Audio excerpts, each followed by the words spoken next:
भारतीय सेना ने हाल ही में 2 बड़े धमाके किए हैं। ये सब कुछ पाकिस्तान की सीमा के पास हुआ है।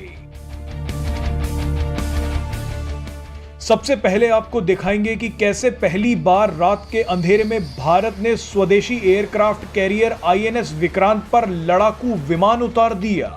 उसके बाद आपको दिखाएंगे कि भारतीय जवानों ने पाकिस्तान की सीमा के पास आसमान से छलांग क्यों लगा दी। सबसे पहले बात सबसे धमाकेदार तस्वीर की।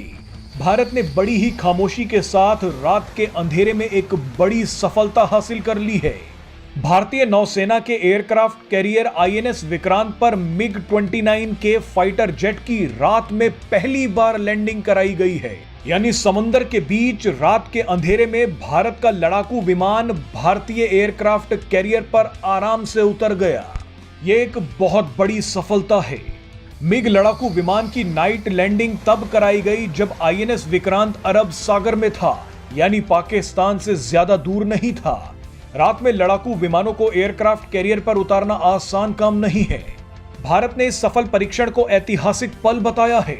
रात में सफल लैंडिंग का मतलब यह है कि युद्ध के समय अब दुश्मनों पर हमला करने के लिए दिन का इंतजार नहीं करना पड़ेगा। अब लड़ाकू विमान रात के अंधेरे में दुश्मन पर स्ट्राइक करके आराम से एयरक्राफ्ट कैरियर पर लैंड कर सकेंगे। अब आपको दूसरी तस्वीर दिखाते हैं। यह नजारा है भारत की पश्चिमी सीमा का, यानी यहां से भी पाकिस्तान ज्यादा दूर नहीं है। पाकिस्तान की सीमा के पास भारत के जवान अचानक हेलीकॉप्टर से कूद पड़े। भारतीय जवानों की ये धमाकेदार तस्वीरें पाकिस्तान की नींद उड़ाने के लिए काफी हैं। जिस समय भारतीय जवान लड़ाकू हेलीकॉप्टर से कूद रहे थे, उसके तुरंत बाद ही पाकिस्तान की सीमा के पास भारत का चिनूक हेलीकॉप्टर भी आ गया।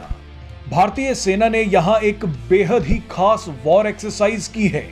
सुदर्शन शक्ति नाम की इस वॉर एक्सरसाइज में आर्मी के अलावा एयरफोर्स के जवानों ने हिस्सा लिया।